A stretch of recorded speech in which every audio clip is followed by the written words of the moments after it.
Olá, sejam todos bem-vindos a mais uma videoaula da disciplina Estatística Multivariada. Nós chegamos no assunto, e vamos falar a respeito da análise de correspondência. Bom, as técnicas multivariadas que nós falamos anteriormente, elas eram aplicadas, de certa forma, às variáveis quantitativas. Muitas vezes temos o interesse de verificar a associação entre variáveis quantitativas, ou seja, nas variáveis qualitativas, ou seja, nas tabelas de contingência. Temos duas variáveis que são categóricas, que são qualidades, e temos aquela tabela de contingência. O que normalmente nós fazemos, é a aplicação do teste Q-quadrado, para avaliar se a informação contida naquela tabela de contingência nos fornece evidência de que os dados são independentes ou são dependentes. Se as informações que estão nas linhas contra as informações que estão nas colunas, se existe alguma relação entre elas. Mas esses testes, normalmente, eles só informam esse tipo de... Normalmente não, eles informam esse tipo de afirmação, se existe dependência ou se existe independência. Bom, uma outra abordagem é analisar a relação entre essas linhas e essas colunas das tabelas de contingência, utilizando a análise de correspondência. Nesse curso, nessa videoaula, nós vamos apresentar apenas uma introdução técnica dessa parte dessa ferramenta. Nós vamos falar a respeito da análise de correspondência simples, mas nós podemos falar, temos também as análises de correspondência múltipla. Quando, ao invés de olharmos duas variáveis, nós podemos acrescentar mais de duas variáveis. Ok?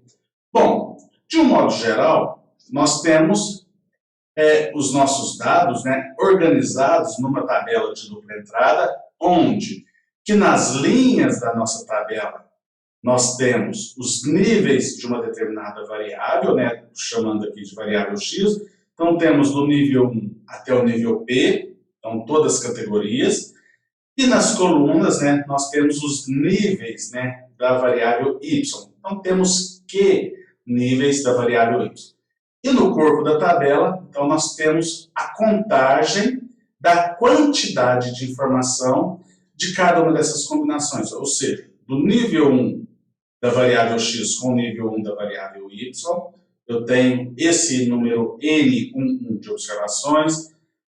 Para o nível 1 da variável x com o nível 2 da variável y, N22, e assim por diante, até o nível P da variável x com o nível Q da variável y, esses dados.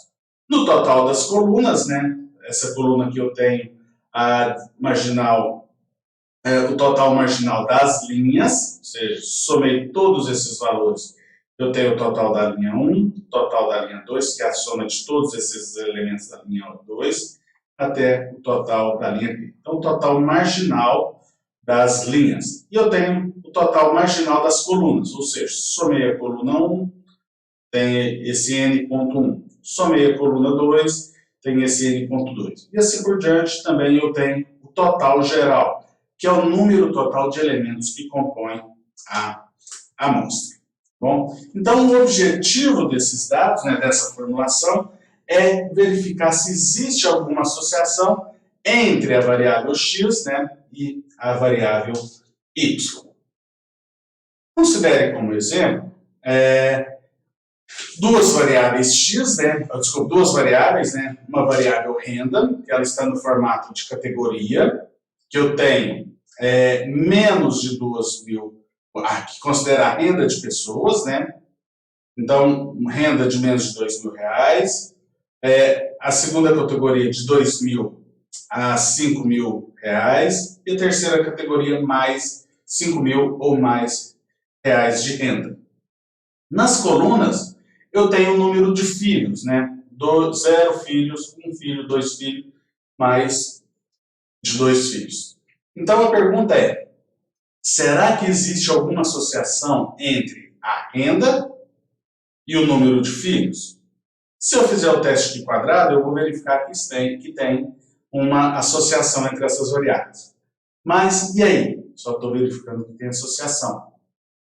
Quem tem mais filho, quem tem menos filho, qual nível de renda associa a qual nível de número de filhos. Tá? Então, eu tenho a tabela de dupla entrada, né? Então, eu tenho 15 famílias que tem 0 filhos e ganha menos de R$2.000, 27 famílias com um filho e menos de R$2.000, e assim por diante, até 10 famílias que têm mais de 2 filhos e mais de R$5.000. No total, né, nesse banco de dados foram entrevistadas 257 famílias, tá bom? Então, essa é a situação que nós temos. Nós podemos construir, com base nesse banco de dados, o que nós chamamos de matriz de correspondência, que consiste em você pegar cada elemento da sua matriz, né, da sua tabela de dupla entrada, e dividir pelo total geral, tá bom? Ou seja, eu vou pegar aqui, ó, 15, dividir por 257, 27, dividir pelo 257, 50, 257, até o 10 dividido por 257. Então, organizamos nossos dados, né, nessa organização aí, nessa tabela que eu estou chamando de P, né? Então, ela é composta de 3 linhas e 4 colunas. 3 linhas, porque a variável renda que está nas linhas tem 3 níveis. 4 colunas, porque a variável número de filhos que está nas colunas tem 4 níveis. Podemos construir ainda a matriz, né, chamada matriz perfil das linhas, que é uma matriz que ela é diagonal, ela só tem elementos na diagonal, tá bom? Fora da diagonal são elementos iguais a 0. E ou eu posso escrever um vetor, no caso aqui estou escrevendo um vetor no formato de linha, em que eu estou pegando o total da linha 1 dividido pelo total de observações. Aqui, ó, vou pegar o 135, dividir pelo 257. Depois, 82 por 257. 40 por 257. Tá? Então, pego o total das linhas e divido pelo total, pelo tamanho da sua amostra. Então, teríamos esse formato aqui da nossa matriz linha, né? Veja que na diagonal principal é um vetor que nós temos, né, nesse formato. Na mesma linha, temos a matriz de perfil das colunas, né? Então, a matriz de perfil das colunas é o contrário. Agora eu vou pegar o total das colunas, né? Vou dividir pelo total geral. Voltando lá no nosso exemplo, ó, então vou pegar aqui, ó, 48, que é o total da primeira coluna, dividir por 257. 77 por 257. 71 por 257. E dividir o 61 por 257. Então, temos o total, a matriz de perfil das colunas, né? Então, 4 elementos, matriz 4 por 4, é chamado a matriz de colunas. Muito bem.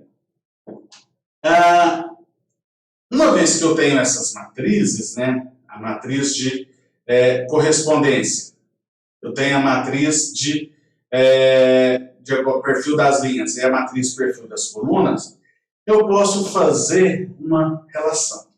Antes de nós pensarmos na decomposição das nossas coordenadas principais, quando eu olho para aquela tabela de dupla entrada, e se eu supor que existe independência de linhas com colunas, né, da variável que está nas linhas com a variável que está nas colunas, lá no teste de quadrado, me diz o que nós podemos escrever. Que o elemento de uma determinada combinação, ou seja, o elemento 1, 1, eu posso escrever ele como sendo quem?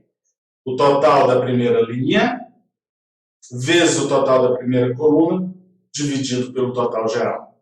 Esse é chamado, né, o valor esperado, e que quando há independência entre os eventos, né, o elemento daquela combinação é igual a essa expressão. Bom, Pensando, né, com esse conceito, eu posso escrever da seguinte forma. Eu posso escrever uma matriz Petil, né, uma matriz de correspondência Petil, que é a matriz de correspondência menos R vezes C. Quem que é o R vezes C? Ó? O R, aqui ela está no formato de linha, né? Então seria uma matriz coluna, vezes uma matriz linha, tá? Vezes C transposto. Se isso for verdadeiro, ou se existir independência entre esses elementos, o que eu espero com esses elementos aqui, ó? Com essa diferença desses resultados? Que eles estejam todos próximos de zero. Então, lá no teste de quadrado, quando nós fazemos o teste de quadrado, aquele valor observado menos o valor esperado, nós escrevemos nisso. Podemos escrever de forma matricial nesse formato aqui. Né? Então, essa expressão ela está comparando a proporção observada com aquela que é esperada, né, o que se observou, com o que é esperado, sob a suposição de independência entre as variáveis. Tá bom? Logicamente, se forem independentes, né, linha e coluna, isso aqui vai ser próximo de zero, ou vai ser zero. Né? Então, essa matriz Petil vai ser uma matriz próxima de zero. Bom, o rank, né, dessa matriz Petil vai ser o mínimo, né, o menor valor entre P menos 1 e Q menos 1, tá? Eu estou nomeando de K, o novo posto dessa matriz, e então nós podemos fazer a decomposição em valor singular dessa matriz Petil. Lembra que a decomposição em valor singular é uma extensão da decomposição espectral, e a decomposição em valor singular eu posso aplicar a qualquer matriz, né? Não necessariamente uma matriz quadrada. Então, eu posso reescrever essa matriz Petil, que é essa diferença aqui, como sendo uma matriz A vezes lambda vezes B transposta. Em que essa matriz A aqui, ela é escrita como sendo DR. Quem que é a DR? É essa matriz aqui, ó. DR, ó. É a matriz na diagonal, uma matriz diagonal, a matriz de perfil das linhas, tá bom? É uma matriz diagonal onde, né, que na diagonal dessa matriz estão as proporções, né, de cada linha em relação ao total geral.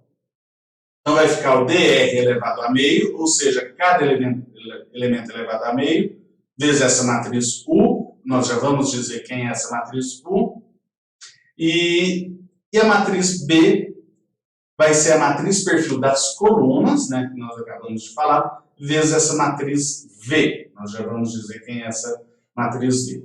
E esse lambda aqui é a matriz que contém os autovalores da decomposição em valor singular da matriz Petil, tá? Bom, quem é a matriz U?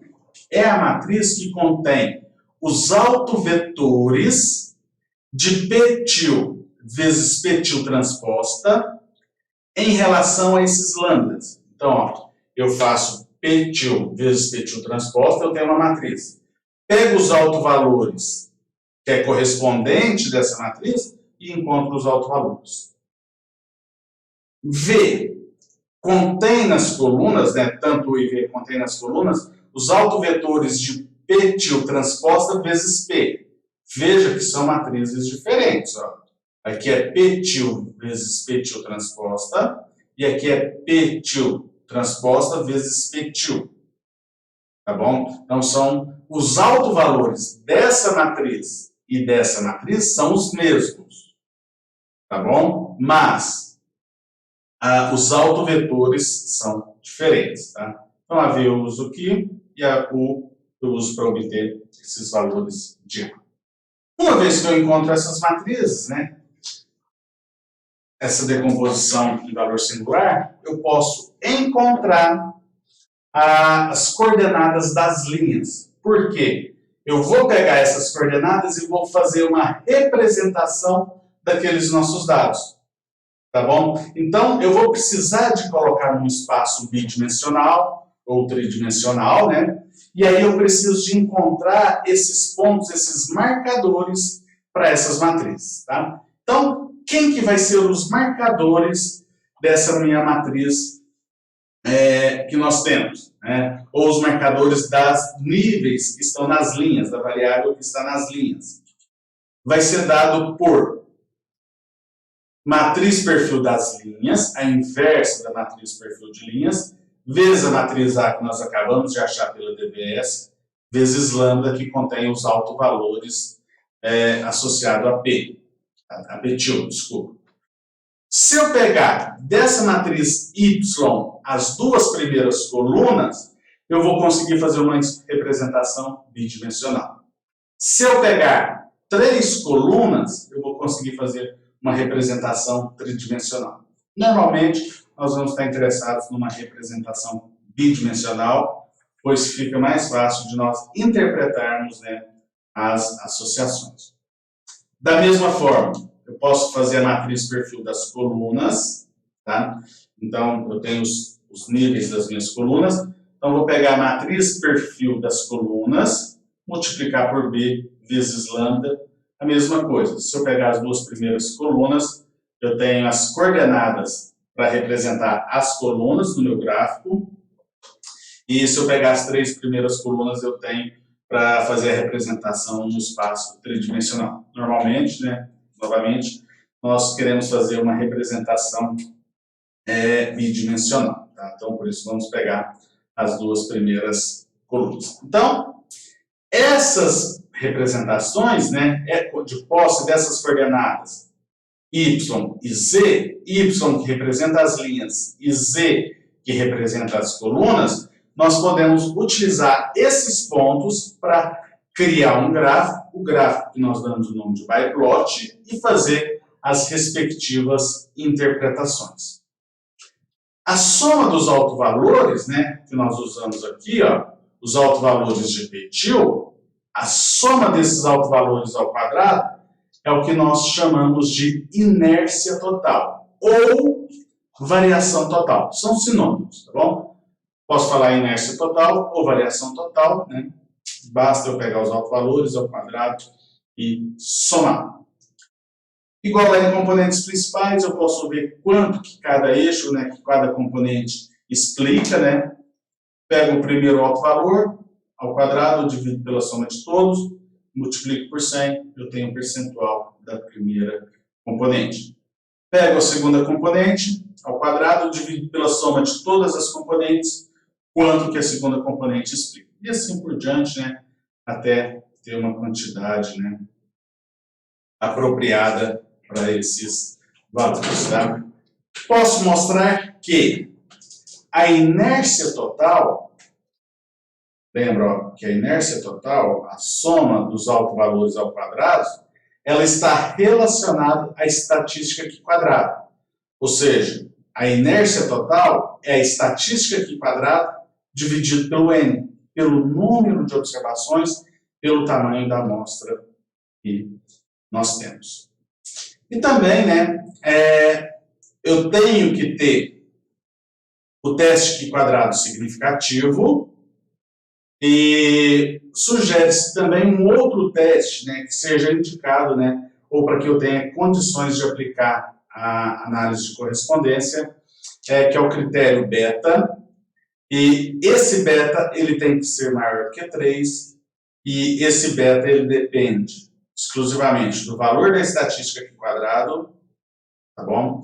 Depende do número de linhas, número de colunas, né? Então eu tenho essa relação. Então, esse resultado aqui ele tem que ser maior que 3.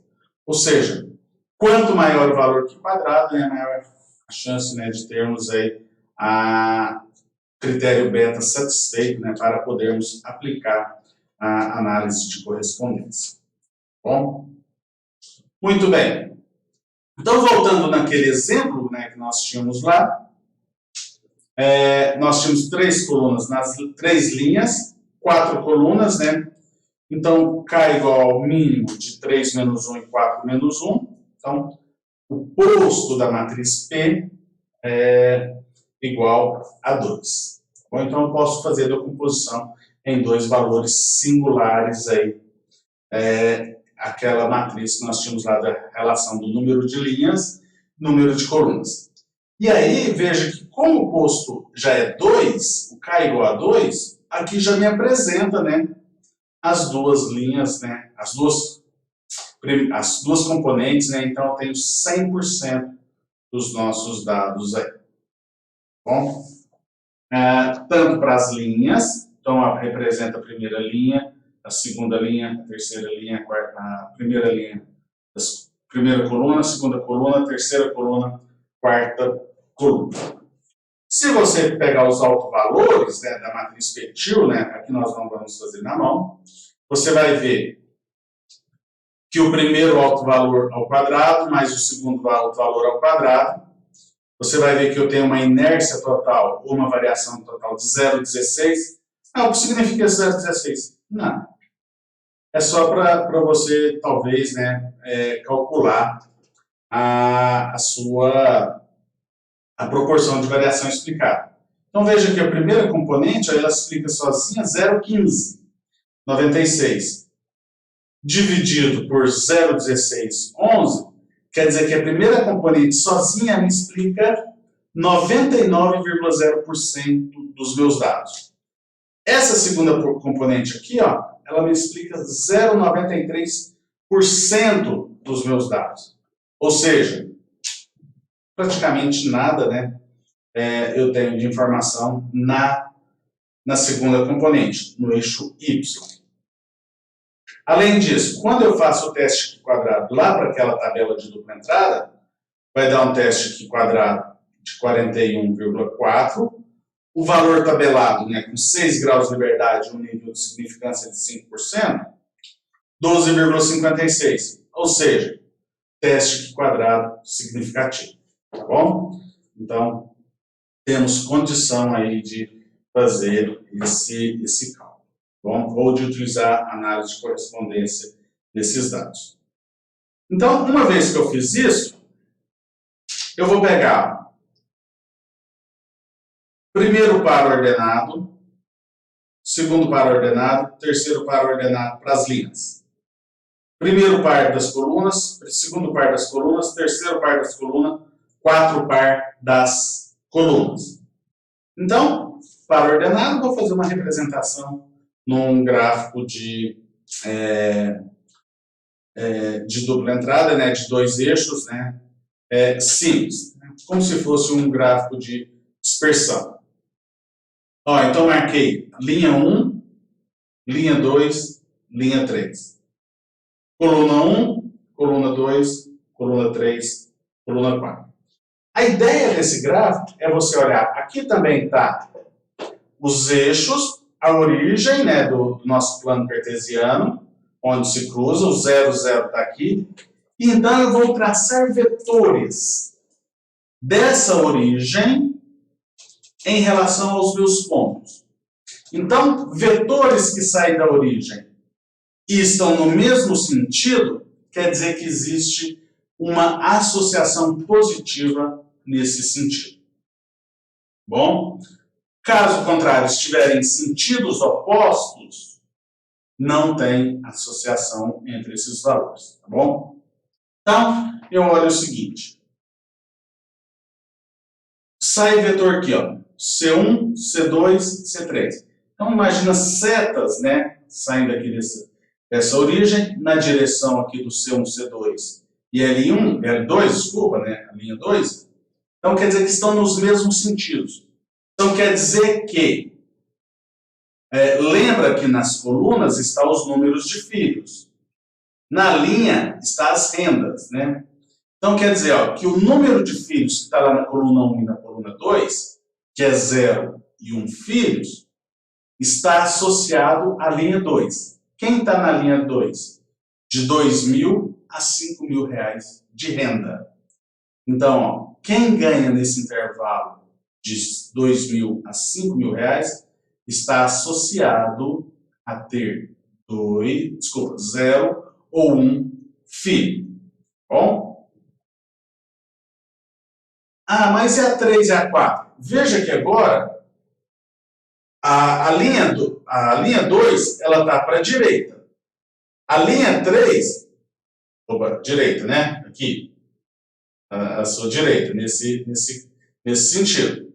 A C3 e a C4, né, que é a coluna 3 e 4, que é 2 ou mais de 2 filhos, está no outro sentido. Então, quer dizer que quem ganha de 2.000 a 5.000 reais tem uma relação negativa. Tende a não ter, tem uma tendência de não ter filhos, né, nessas faixas etárias aí. Bom, então, seria esse procedimento aí.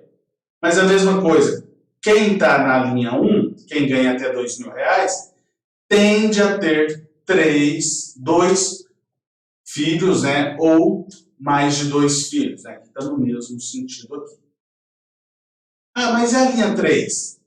A linha 3, ó, quem ganha mais de 5.000 reais, está muito próximo da origem. O fato de estar próximo da origem quer dizer que não se associa a nenhum nível nenhum nível dessa coluna.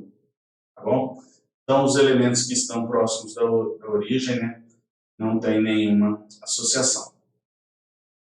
Outra questão importante aqui é se eu pensasse em vetores e esses vetores tivessem ângulos próximos de 90 graus.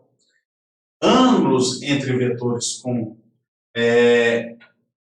próximo de 90 graus queria dizer o seguinte, que não existe associação também entre esses elementos, tá bom? Então, ângulos próximos de zero, né? Quanto mais próximo de zero, maior a associação.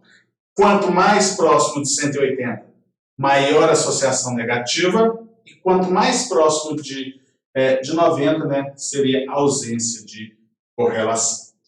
Bom, então, assim que nós interpretaríamos esses dados. Um outro exemplo, né, poderíamos pensar aí nesse conjunto de dados, a tabela a seguir, né, vai mostrar para vocês uma pesquisa que foi feita com 1.345 pessoas a respeito da preferência que elas têm sobre 4 tipos de carro, né, de automóveis, e as pessoas foram categorizadas, né, com relação ao sexo, né, masculino e feminino, a faixa etária, faixa 1, 2, 3 anos, né, 1 seria de 20 a 30 anos, a faixa 2 de 30 a 40 e a faixa 3, 40 ou mais anos. E a outra categoria, né, se está trabalhando ou não, com relação ao trabalho. Então, ó, essas 3 variáveis, ó, sexo, idade e trabalho, elas foram categorizadas, tá bom? Elas foram combinadas, então gerou para nós 1, 2, 3, 4, 5, 6, 7, 8, 9, 10, 11, 12 linhas. 12 níveis, né, das variáveis que estão nas linhas. E os modelos de carro, 1, 2, 3 e 4, estão nas colunas. Bom, então veja que temos uma tabela grandona aí, né, para nós fazermos essa associação. Nesse caso, ó, nós temos qual que é o mínimo? 12 menos 1, qual que seria o K, né? 12 menos 1 dá 11 nas colunas. 4 menos 1 dá 3, então o mínimo, né, seria 3. Então posso fazer a decomposição dessa matriz em até 3 eixos, né? Então os autovalores da petil associada a essa matriz, ó, 0,11, 0,03, 0,00. Esses valores significam alguma coisa? Não. Mas a soma deles ao quadrado, né, é a nossa inércia total. Então quer dizer, ó, que a primeira componente me explica 74,93%, segunda componente 20,87%, terceira componente 0,0062, desculpa, 4,2%. Então, podemos descartar aí o terceiro eixo, né, fica trabalha somente com os dois primeiros componentes, né? E já temos aí uma quantidade de informação significativa. Veja que aqui, ó, nós temos agora as coordenadas principais para as linhas, mas eu vou trabalhar o quê? Só com as duas primeiras colunas para fazer um gráfico bidimensional.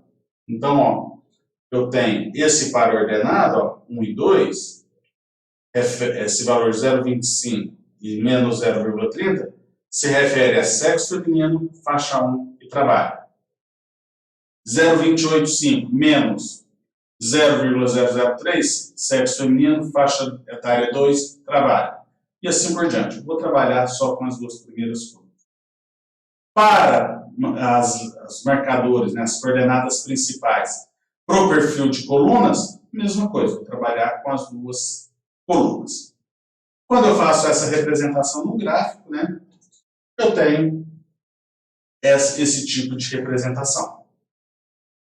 E aí, eu tenho algumas informações importantes, né?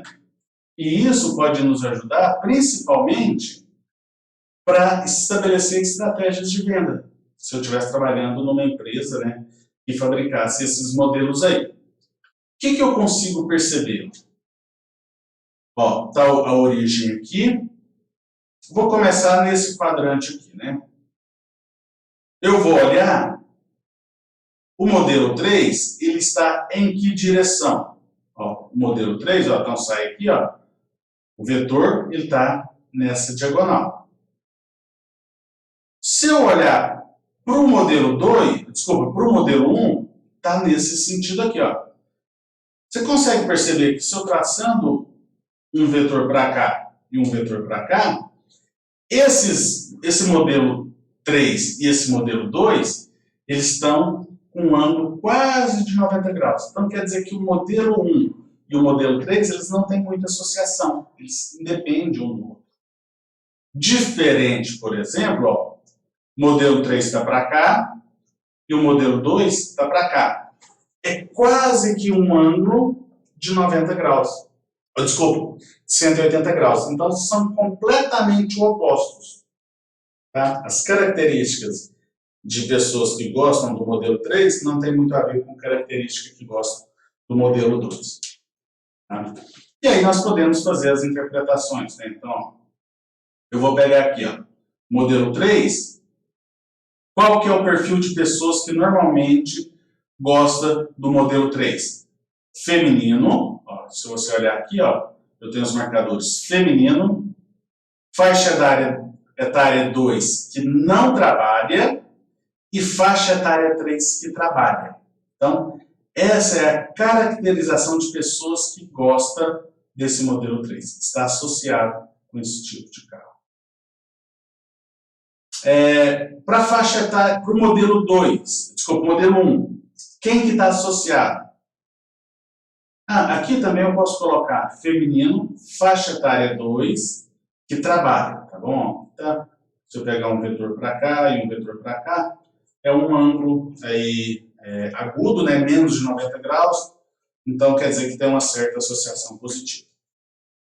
Essa faixa etária, essa categoria aqui, ó, feminino, faixa etária 2 e que trabalha, também está associado, né, com o modelo 1. Então, as pessoas dessa categoria aqui, ó, essas mulheres que estão nesse intervalo aí de 30 a 40 anos e que trabalham, elas consomem modelo 3 e modelo 1, tá bom?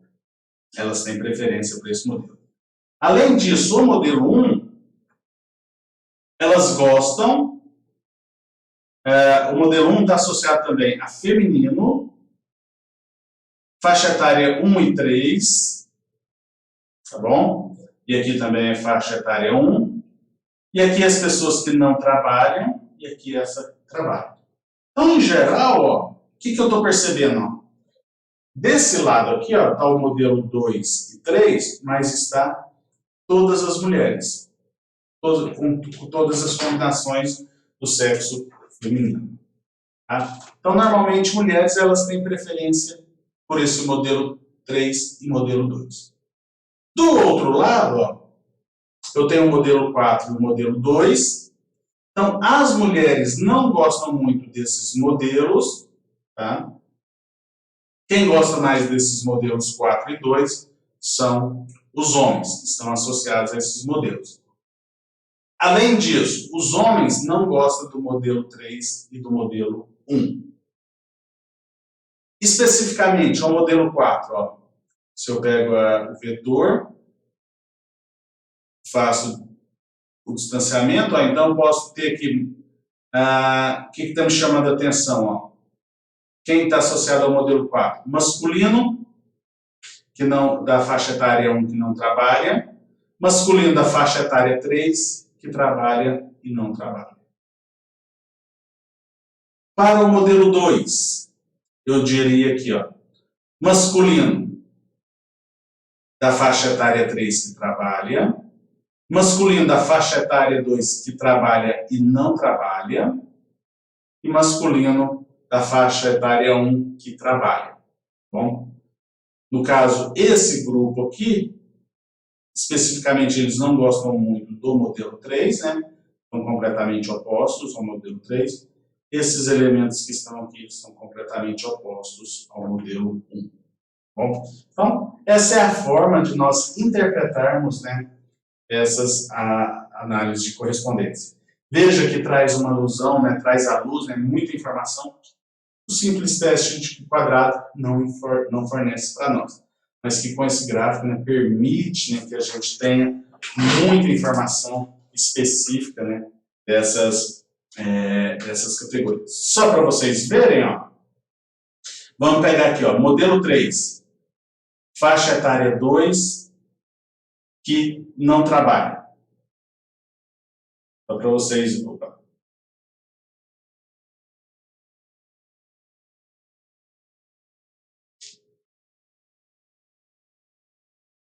Modelo 3, esqueci lá, modelo 3, faixa feminino, faixa etária 2, não trabalha. Então, modelo 3, feminino, faixa etária 2, faixa etária 2, não trabalha. Então, tá aqui, ó, 45. Se você olhar para os outros modelos dessa mesma categoria, ó, 12, 24, 12. Então, o maior valor está aqui. Bom? Vamos olhar outro aqui com relação à faixa etária, ao modelo 3, ó, que é completamente o oposto. Masculino, faixa etária 1, trabalha. O que nós esperamos lá na tabela? Que essa categoria aqui, ó, masculino, faixa etária 1 que trabalha, tenha poucos valores para o modelo 3. Então, vamos dizer lá, masculino, faixa etária 1, que trabalha. Ó, está entre os menores, ó. O modelo 3, o modelo 4, né, eles não têm muita preferência. Se você olhar, masculino, faixa etária 1 que trabalha, eles têm mais preferência para o modelo 2, que está aqui, ó. Bom, então veja que, no caso aqui, com relação ao modelo 4, ó, o vetor para cá, o vetor para cá, próximo de 90 graus, então não tem muita associação, tá bom? Então veja que a análise de correspondência é muito útil e pode nos ajudar muito. É uma técnica simples, resume muito bem os seus dados e traz muita informação para você. Esperamos que tenha dúvida e nos vemos, né, nas próximas aulas. Até mais e bons estudos!